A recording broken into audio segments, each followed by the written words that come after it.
Tá. Os chakras dos animais são diferentes, porque a coluna dele está na horizontal, pai Felipe, e a nossa está na vertical. Exceção dos símios, que estão lentamente subindo, mas ainda não. Então, quando a gente tem a condição humana, nós temos um chakra que é o único que abre para cima, né? O chakra coronário, talvez avisando a gente que a próxima etapa é em outro plano, não é mais aqui. E esse chakra era chamado em sânscrito de Sahasrara, o lótus das 1000 pétalas, e foi chamado no Ocidente chakra coronário. É o único que está aberto para cima. E aí nós temos a outra ponta, que é o chakra da base da coluna, que está conectado com a terra. O chakra cardíaco é o meio entre o alto e baixo, equilibrando aqui. Então, nos animais, eles têm chakras também, mas funciona muito 3 chakras. A base da coluna, pai Felipe, que é o instinto do animal, o gênito urinário para a reprodução e o chakra umbilical, que é para a alimentação. Tá? São os que funcionam assim mais intensamente. Quando o animal está na natureza, ele é preso ou predador. Quando ele vai viver com o ser humano, no caso o cachorrinho que ela mencionou, ele passa a lidar com um ser que não é predador ou presa. Isso abre o chakra cardíaco do animal, começa a despertar um sentimento pelo humano que está próximo dele. E, ao mesmo tempo, desperta no humano um sentimento por aquele bichinho. É bom para ambos, pai Felipe. E na natureza, como a coluna dele está na horizontal, as bocas dos chakras estão muito ligadas à energia da Terra. Por isso, eles preveem terremotos, alterações climáticas antes. Agora, como ele está na horizontal, ele tem pouca ligação com o espaço, que seria a parte do corpo mental, do raciocínio, que no animal não apareceu. Mas o animal tem expressão, mas não igual à nossa. Então a diferença é essa. O nosso está na vertical, o dele está na horizontal.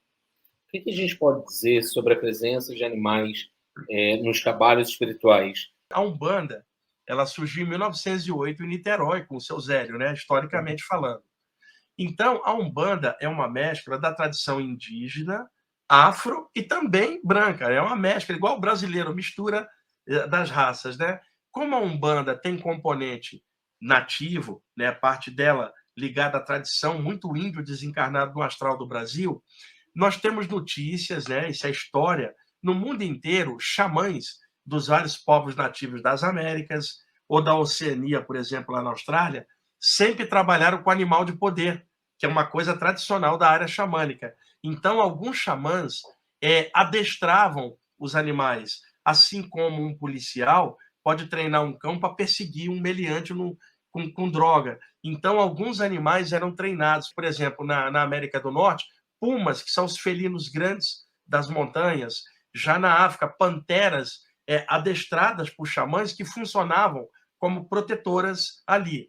Do lado de lá, no plano espiritual, entidades ligadas à parte xamânica trabalham com animais também, pai Felipe. E como a Umbanda tem um percentual da parte indígena, isto também entrou na área da Umbanda, animais protetores, que não são somente animais de poder, são animais desencarnados, treinados pelos mentores para limpar fluido pesado, para servir de guardião da casa, né? Para não deixar coisa pesada aproximar.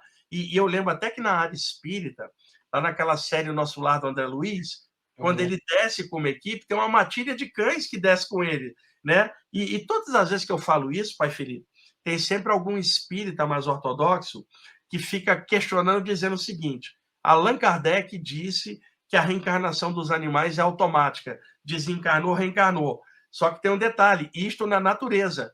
Na natureza é como se fosse uma alma grupo, desencarnou, reencarna. Mas, como eu falei antes, quando ele começa a viver com o ser humano, abre o chakra cardíaco, quando ele desencarna, pai Felipe, ele quer o humano perto, acelerou a evolução dele, aí ele tem um período extrafísico maior do lado de lá. E outra, se a gente olhar todas as tradições e áreas espiritualistas, os relatos com animais desencarnados são milhares, não só na área espírita ou na área da Umbanda, na área ocultista, na área do yoga, já se fala nisso há muito tempo. Não é uma questão que uma doutrina ou outra vai dizer a verdade, porque muitas áreas falam sobre a presença de animais, e eu vi animais desencarnados, eles não tinham reencarnado ao mesmo tempo. Então, quando o Kardec falava da reencarnação instantânea, era no geral da natureza. Quando o animal é doméstico, a situação muda totalmente.